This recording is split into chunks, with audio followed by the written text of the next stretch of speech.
ఆలంబన 4వ భాగం.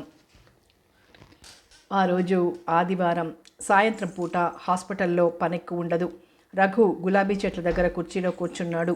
రోజీ ఆ రోజు చీర కట్టుకుంది. నీలం రంగు బెనారస్ ఆర్గండి చీరలో బంగారు బొమ్మలా మెరిసిపోతోంది. ఒక్క నిమిషం ఆమె మీద నుంచి చూపు మరల్చుకోలేకపోయాడు.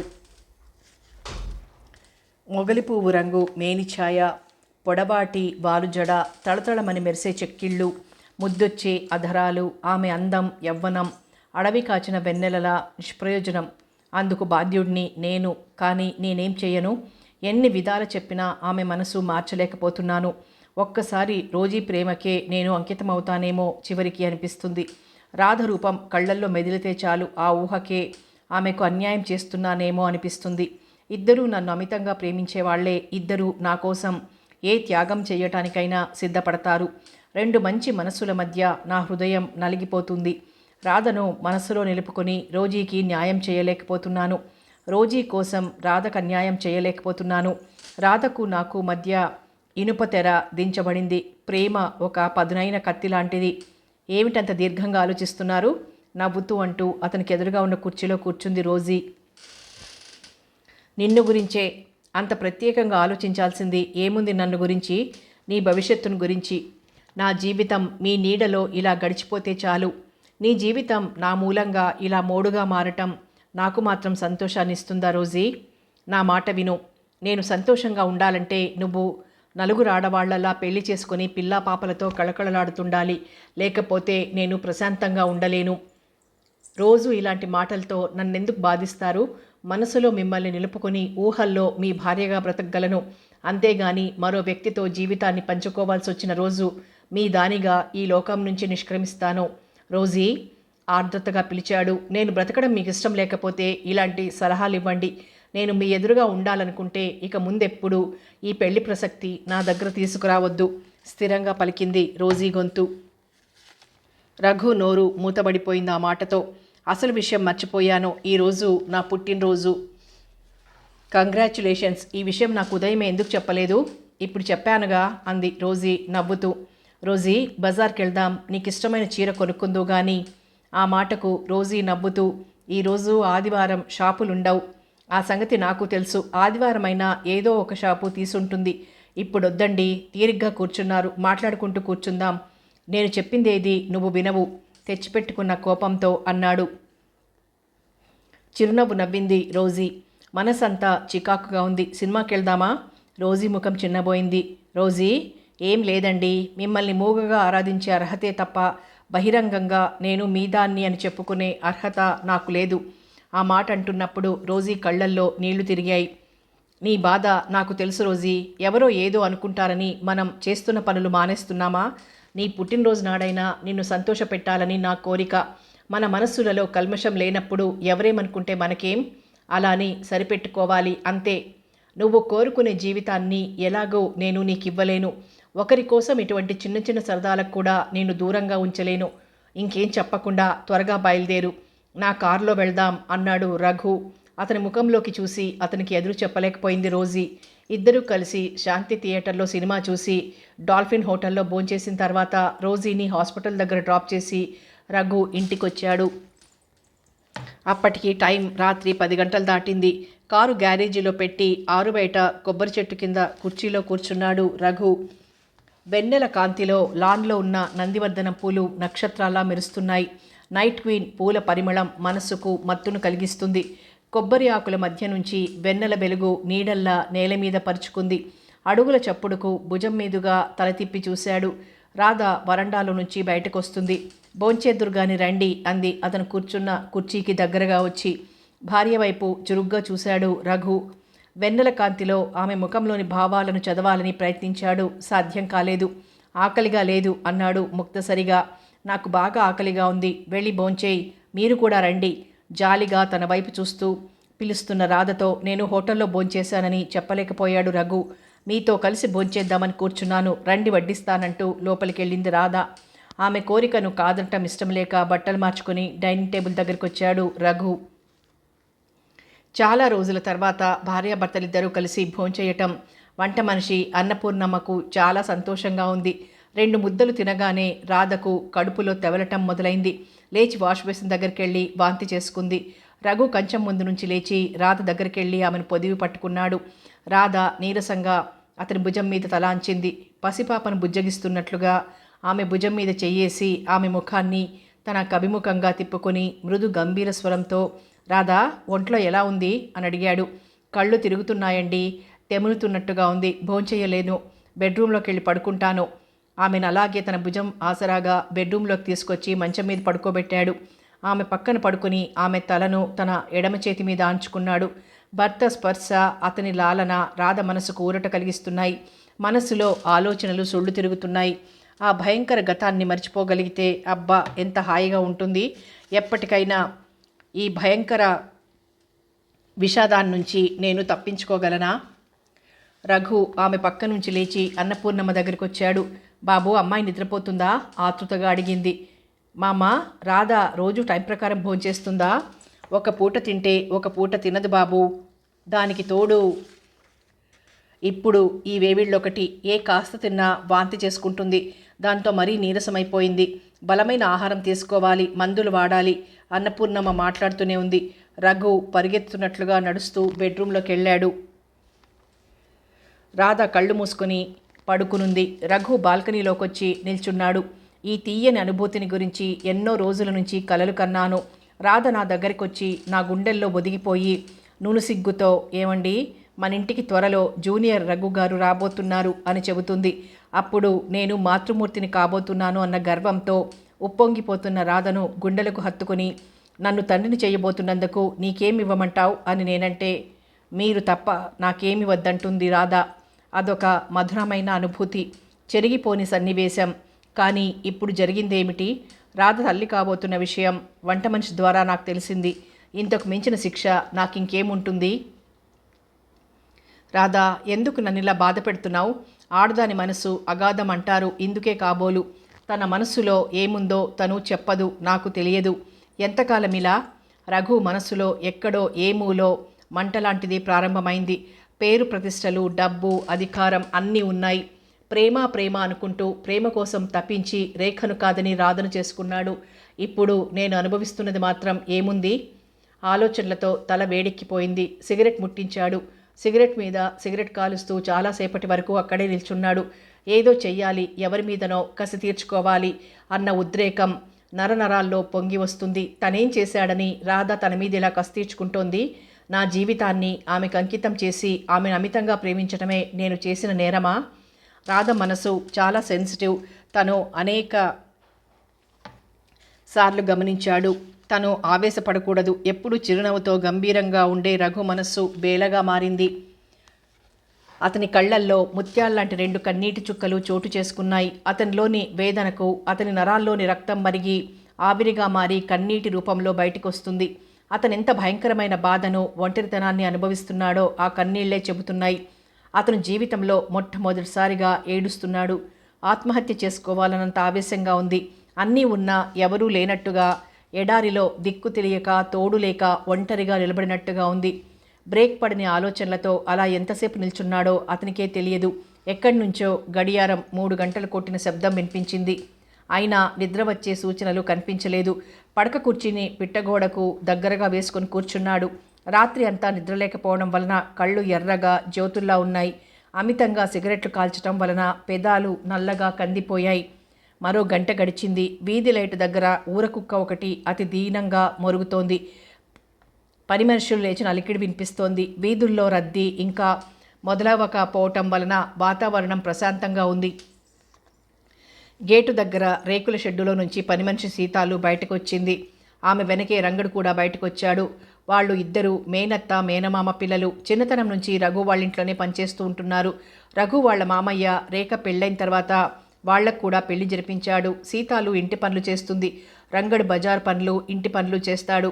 రంగడు సీతాల్ని కౌగిలించుకున్నాడు. వాళ్ళిద్దరూ బాల్కనీలో కూర్చున్న రఘును చూడలేదు. వాతావరణం నిశ్శబ్దంగా ఉండటం వలన వాళ్ల మాటలు కూడా బాల్కనీలోకి వినిపిస్తున్నాయి. ఏమిటి మావా నీ గోల? గోల కాదే పిచ్చిమొహమ, గుబులు.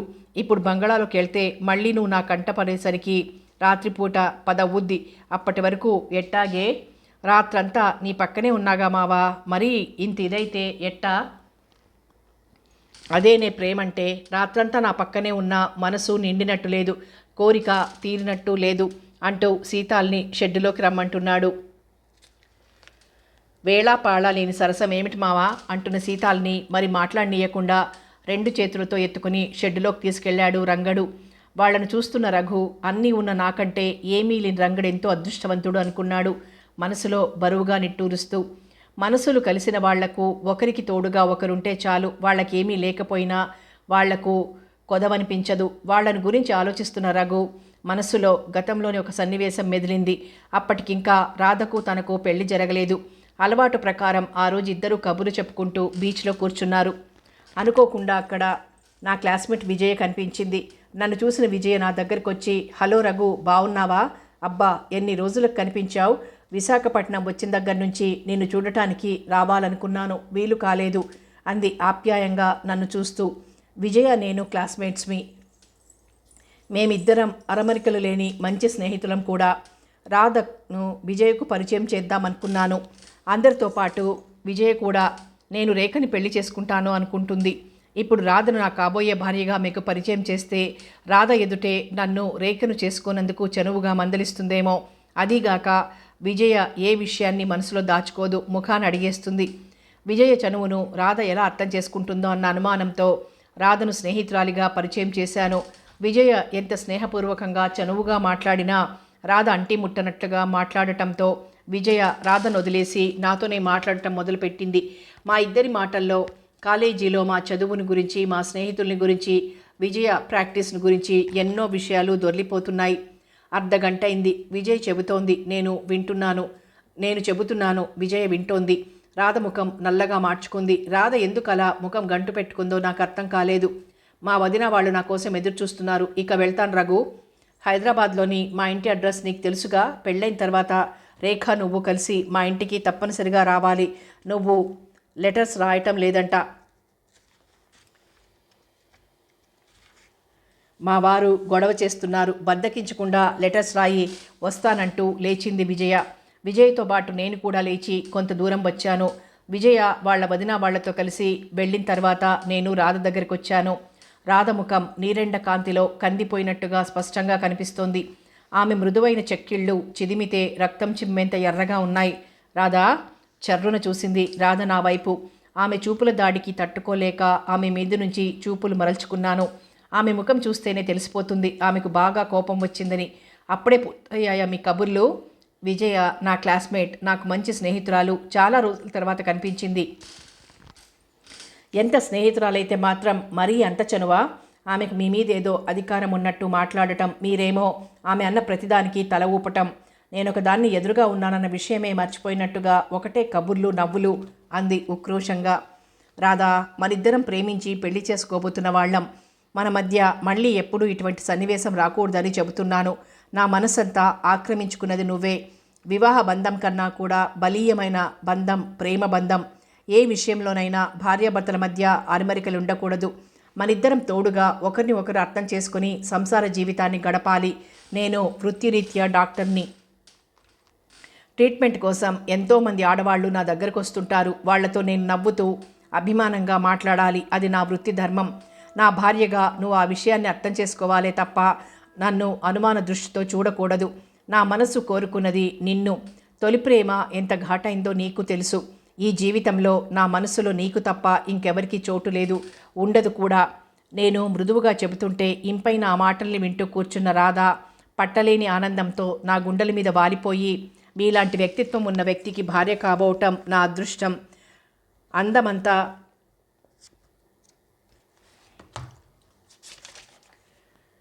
మీ కోర మీసంలోనే ఉంది. ఏవండి, ఇంకెప్పుడు ఇలాంటి విషయాన్ని గురించి మీ ముందు మాట్లాడను నన్ను ముగ్ధురాలైనట్టుగా చూస్తూ అంది. ఆ క్షణంలో నాకు ప్రపంచాన్ని జయించినంత గర్వం కలిగింది. నాలాంటి అదృష్టవంతులు లేరనుకున్నాను. హద్దులు దాటిన ప్రేమానురాగాలతో రాధను గాఢంగా గుండెలకు హత్తుకున్నాను. రాధ కళ్ళు సామ్రాజ్యాన్ని గెలుచుకున్నట్లుగా తళుకులీనుతున్నాయి. నాకు ఈరోజు ఎంత సంతోషంగా ఉందో తెలుసా? మీ మనసులో నా స్థానం ఎటువంటిదో అర్థమైంది. సంతోషంతో నా మనసు ఊహల పల్లకీలో హాయిగా విహరిస్తుంది. మీరు విజయ్తో అంత అభిమానంగా మాట్లాడుతుంటే అసూయ కలిగింది. మీ మనసు తెలిసిందిగా, ఇంకెప్పుడు ఇలా ప్రవర్తించను. నేను తృప్తిగా రాధ వైపు చూశాను. నా పెదవుల్ని ఆమె నుదుటి మీద మృదువుగా అంచాను. ఇలాంటివన్నీ పెళ్ళైన తర్వాత ఇప్పుడు కాదు అంది రాధ నునుసిగ్గుతో. ఇప్పుడే కావాలి. వీటి విలువ ఇప్పుడే తెలిసిపోతే మొదటి రాత్రి థ్రిల్ ఏముంటుంది? ఏమో అనుకున్నాను. అమాయకురాలివి కాదు, అల్లరి పిల్లవు. మీ నీడలో, మీ ప్రేమలో ఎప్పుడూ నా జీవితం ఇలాగే గడిచిపోతే చాలు. ఇంతకు మించి నాకింకే కోరిక లేదు అంది రాధ ఆరాధనగా నా కళ్ళల్లోకి చూస్తూ. నాతో వైవాహిక జీవితాన్ని గురించి అన్ని తీయటి కలలు కన్న రాధ ఇప్పుడేదీ పట్టనట్టుగా నిర్లిప్తంగా ఉంటుంది. పరాయి ఆడపిల్ల వైపు చూస్తేనే ఓర్చుకోలేనిది. నేనెలా ప్రవర్తించినా తనకేం పట్టనట్టుగా ఉంటుంది. కాలచక్రం నిరంతరం తిరుగుతూనే ఉంటుంది. తిరిగే కాలంలో ప్రతి మనిషి జీవితంలోనూ ఎన్నో మార్పులు జరిగిపోతుంటాయి. కొంతమంది జీవితాల్లో ముసురుకున్న చీకట్లు తొలగిపోయి వెలుగొస్తుంది.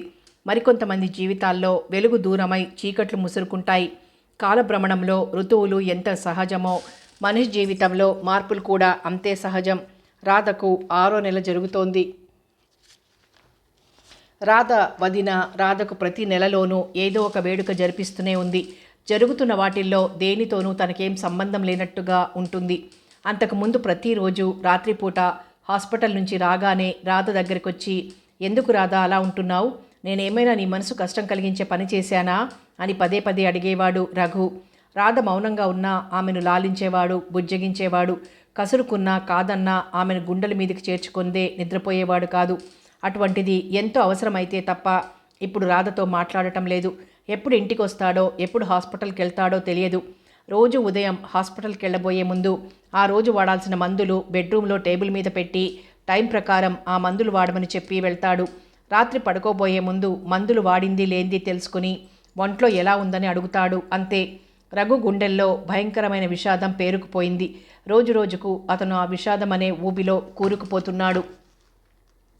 రాధకు 7వ నెల వచ్చింది. ఆమెను తమింటికి తీసుకెళ్లటానికి వాళ్ళన్నయ్య వదిన వచ్చారు.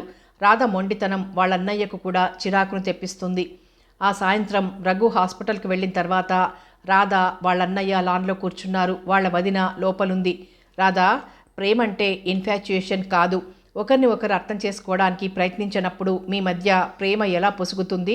ఇద్దరి మధ్య పూర్తి అవగాహన లేనప్పుడు అనవసరమైన అనుమానాలు, మనస్పర్ధలు తలెత్తుతుంటాయి. పరిష్కరించుకోలేని సమస్య అంటూ ప్రపంచంలో ఏదీ లేదు. విషయం చిన్నదైనా నువ్వు దాన్ని భూతద్దంలో నుంచి చూస్తూ ఏమేమో ఊహించుకొని నీ ఊహలకు నువ్వే భయపడుతున్నావు.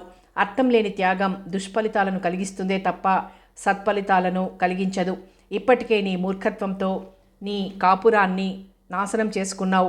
నీలో మార్పు తెచ్చుకోవటం నీకు సాధ్యం కాకపోతే నీ బాధకు కారణమైన రఘువుకు తెలియనివ్వు. నీ మీద అతనికి ఎంత ప్రేమున్నా అతను మామూలు మనిషే. కోరికలను చంపుకొని బ్రతకటానికి అతను సన్యాసి కాడు. నిన్ను ప్రేమించి పెళ్లి చేసుకుని అతను సుఖపడింది లేకపోయినా లేనిపోని సమస్యలను తెచ్చుకున్నాడు. రాజశేఖరం గారి గొంతు బరువుగా పలికింది. ఆయనతో ఎలా చెప్పాలి, ఏమని చెప్పాలి? రాధ కళ్ళల్లో నీళ్లు తిరిగాయి. గొంతులో బాధ సుళ్ళు తిరుగుతోంది.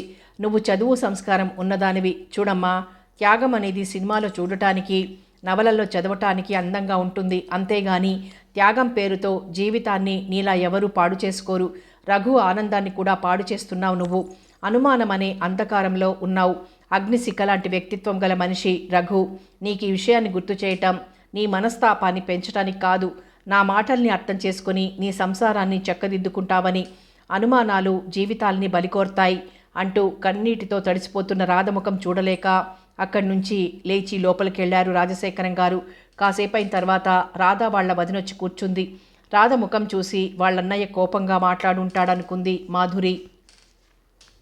మీ అన్నయ్య నీకోసం ఎంత బాధపడుతున్నారో నీకు తెలియంది కాదు. ఆ బాధలో కోపంగా మాట్లాడుంటారు. బాధపడకమ్మా రాధా, మా వేదన అర్థం చేసుకో. నీ గురించి మేమిద్దరం ఎన్ని కలలు కన్నాం. మా విషయం వదిలై. రఘు నువ్వు ప్రేమించి పెళ్లి చేసుకున్నావు. రోజురోజుకు నీ ధోరణితో మానసికంగా కృంగిపోతున్నాడు.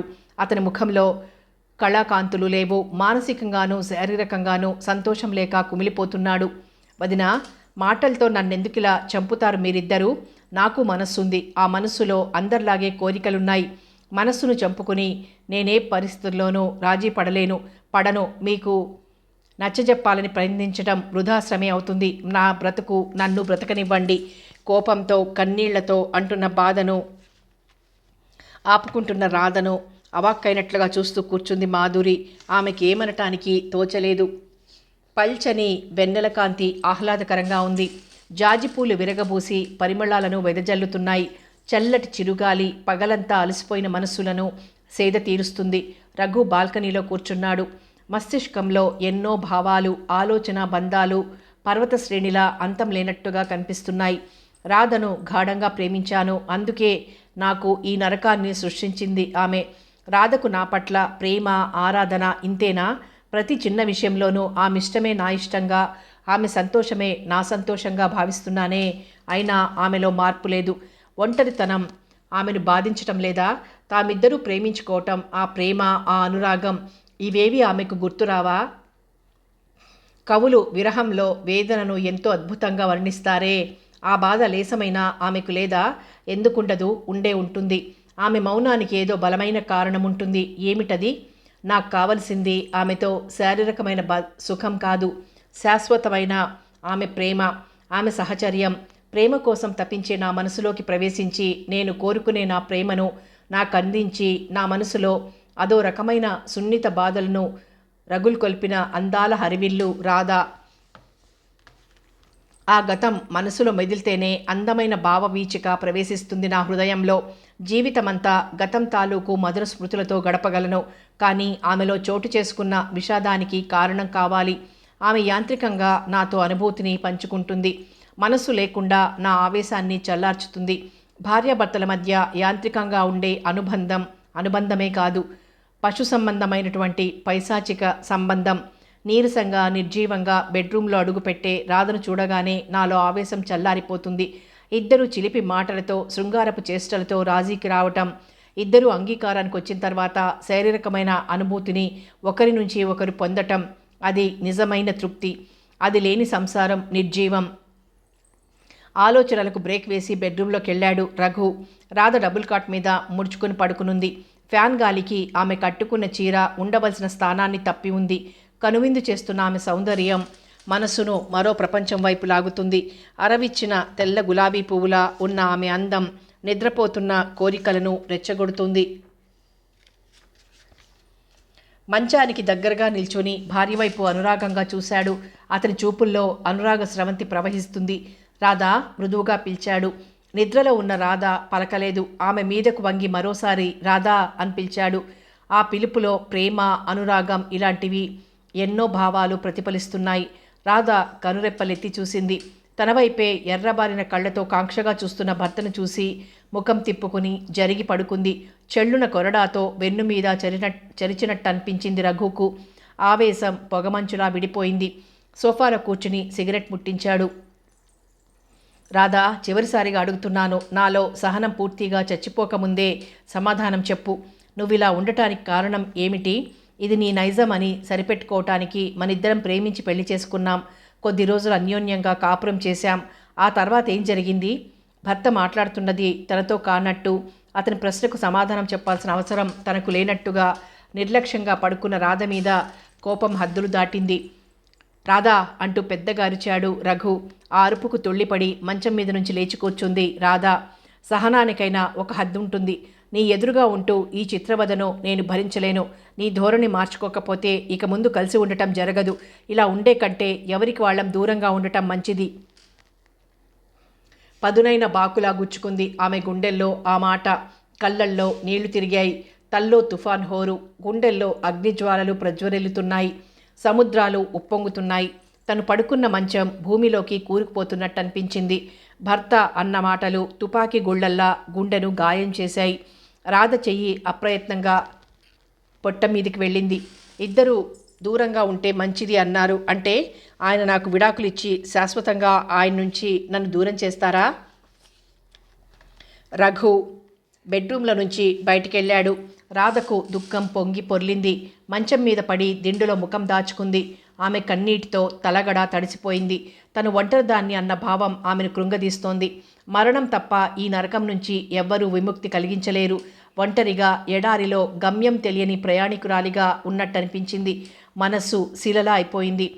తనిలా మారటానికి కారణం ఎవరు? ఆయన కాదు. తనిలా చిత్రవద అనుభవించటానికి కారణం ఎవరు? ఆయన కాదా? రాధ మనస్సులో పెనుగాలులు వీస్తున్నాయి. ఈ వేదనను నాలో దాచుకోలేను. ఆయన ముందు కక్కేస్తాను. నన్నేం చేయమంటారో ఆయన్నే అడుగుతాను. ఈ బడబాగ్ని నాలో దాచుకుని చెయ్యని నేరానికి శిక్ష అనుభవించలేను. రాధ ఆలోచనలు గతం వైపు మళ్ళాయి. రాధ, సంధ్య చిన్ననాటి స్నేహితులు. ఇద్దరూ ఒకే కాన్వెంట్లో చదివారు. కాన్వెంట్ చదువు నుంచి కాలేజీ చదువు వరకు కలిసే చదివారు. ఇద్దరికీ ఒకరంటే ఒకరికి ప్రాణం. ఒక్కరోజు కూడా ఒకరిని చూడకుండా ఒకరుండేవాళ్లు కాదు. బీఎస్సీ చివరి సంవత్సరం టైఫాయిడ్ జ్వరం మూలంగా రాధ పరీక్షలు రాయలేకపోయింది. సంధ్య డిగ్రీ పూర్తి చేసి బీఈడీ చదవటానికి గుంటూరు వెళ్ళింది. వాళ్ళ అమ్మమ్మ గారి ఊరు గుంటూరు. అక్కడ వాళ్ళింట్లో ఉండి చదువుకోవచ్చని సంధ్య గుంటూరు కాలేజీలో చేరింది. రాధ, సంధ్య ఉత్తర దక్షిణ ధృవాల్లాంటి వాళ్ళు. ఏ విషయంలోనూ వాళ్ళిద్దరి అభిప్రాయాలు ఏకీభవించవు. రాధ గలగలపారే సెలియర్ లాంటిదైతే సంధ్య నిండుగా ప్రవహించే నది లాంటిది. రాధ బిజినెస్ మ్యాగ్నెట్ రాజశేఖరం గారి ముద్దుల చెల్లెలైతే సంధ్య మధ్యతరగతి కుటుంబానికి చెందింది. తండ్రి లేడు. తల్లి అరుంధతి ప్రాణాలన్నీ సంధ్య మీదనే పెట్టుకుని బ్రతుకుతుంది. భర్త పోయిన తర్వాత బ్రతుకు తెరువు కోసం మామగారిచ్చిన 10 ఎకరాల పొలం అమ్మి స్వంత ఊరు విశాఖపట్నంలో పెద్ద మేడ కట్టించింది. దానిమీద నెలకు అద్దె రూపంలో 1000 రూపాయలు వస్తుంది. ఆ డబ్బుతో ఒక్కగానొక్క కూతురుకు ఏ లోటు లేకుండా కాలేజీలో చదివిస్తుంది.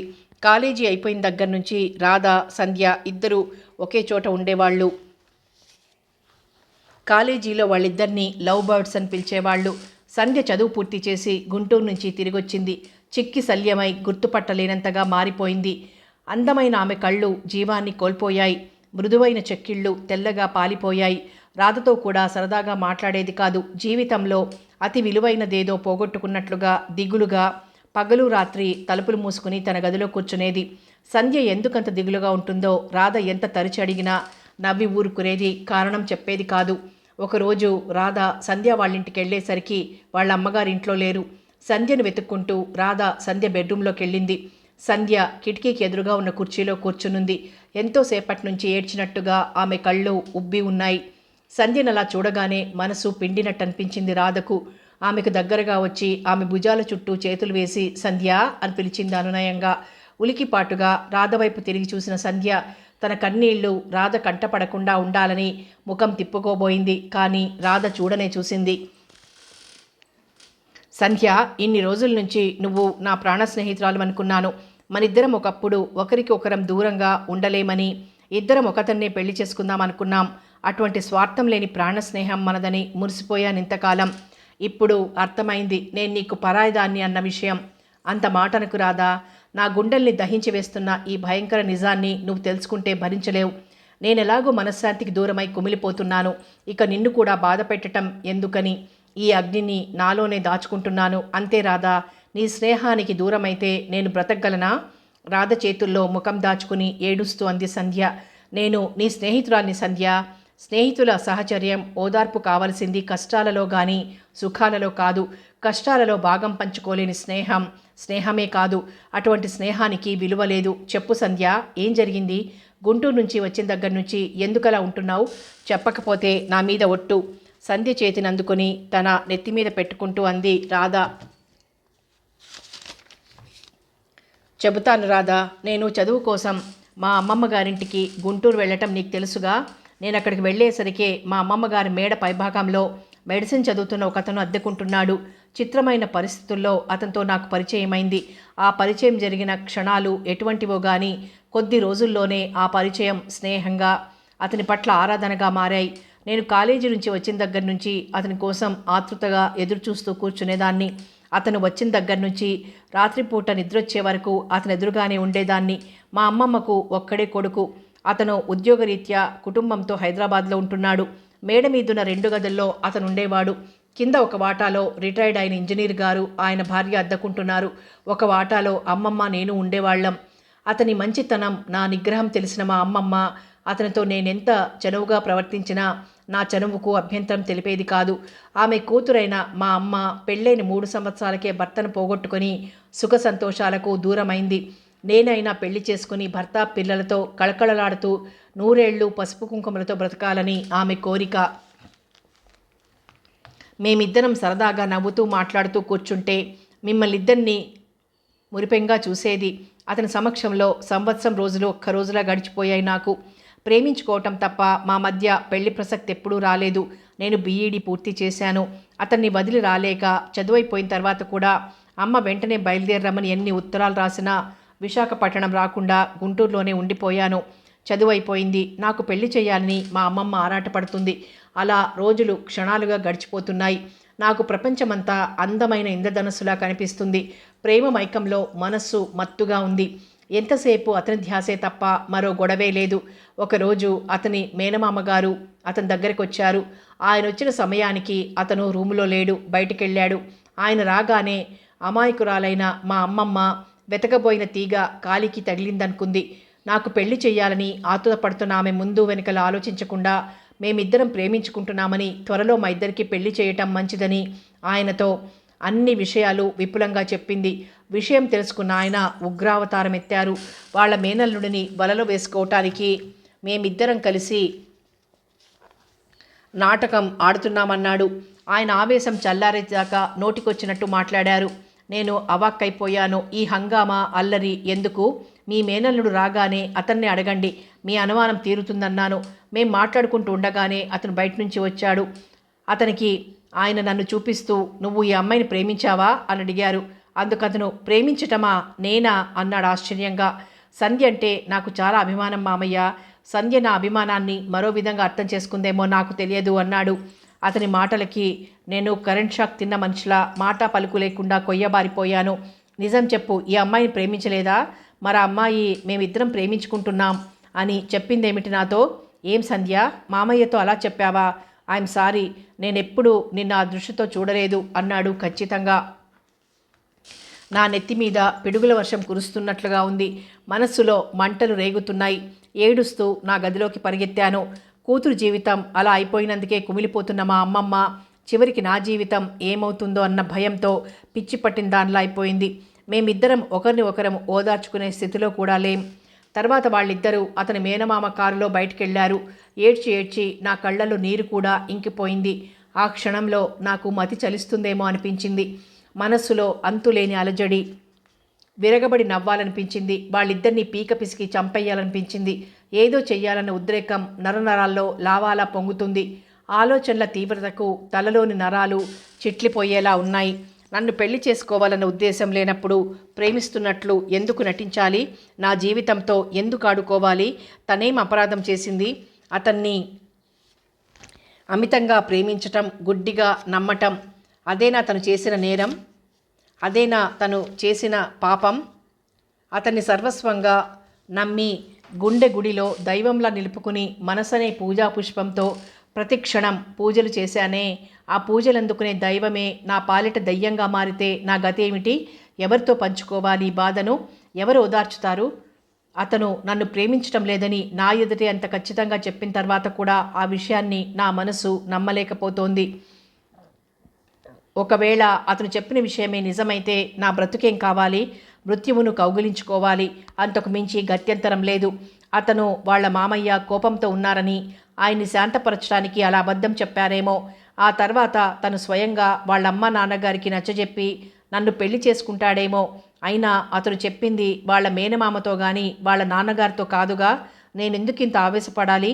ఆయన వెళ్ళిపోయిన తర్వాత నాతో మాట్లాడొచ్చు అనుకున్నారేమో. ఆశ నిరాశల మధ్య ఊగిసలాడుతున్న మనసులో చాలా రాత్రి గడిచిపోయే వరకు అలాగే కూర్చున్నాను. టైం రాత్రి 11 గంటలు దాటింది. అప్పటి వరకు చెల్లాచెదురుగా ఉన్న మేఘాలన్నీ ఒక చోటుకు చేరుకున్నాయి. సన్నగా తుంపర రాలటం మొదలుపెట్టింది. పక్క గదిలో పడుకున్న మా అమ్మమ్మ ఏడ్చి ఏడ్చి అలసిపోయినట్టు నిద్రపోతోంది. నేను గదిలో నుంచి బయటకొచ్చి వరండాలో కూర్చున్నాను. ఇంతలో అతను ఆటోలో నుంచి దిగి నన్ను చూడకుండానే వేగంగా నడుస్తూ మేడ మీదకి వెళ్ళాడు. అతన్ని చూడగానే నాలో ఒక విధమైన కసి బయలుదేరింది. ఆ రాత్రే అటో ఇటో తేల్చుకోవాలనుకున్నాను. ఒక విధమైన ఉన్మాదిలా మారాను. నన్ను మోసం చేస్తే అతను మాత్రం అతన్ని మాత్రం సంతోషంగా బ్రతకనివ్వను. తర్వాత నా జీవితం ఏమైనా సరే. లేచి మెట్లెక్కి అతని గదిలోకి వెళ్ళాను. అతను అప్పుడే బట్టలు మార్చుకొని సోఫాలో కూర్చున్నాడు. అతన్ని చూస్తూ నిల్చున్నాను. నన్ను చూస్తూ అతను కూర్చున్నాడు. నల్లని ఒత్తైన ఉంగరాల జుట్టు, చక్కటి కనుముక్కు తీరు, అందమైన చిరునవ్వు. మగాళ్లలోనే అరుదైన అందం అతనిది. ఎప్పుడూ చైతన్యంతో తన చుట్టూ ఉన్న మనుషుల్ని, పరిస్థితిని ఉత్తేజపరిచి ఉత్సాహం తీసుకొస్తాడు. అతని ముఖంలో ఎప్పుడు చూసినా ఉత్సాహం ఉరకలు వేస్తుంటుంది. అది అతనిలోని ప్రత్యేకత. కథ కొనసాగుతుంది.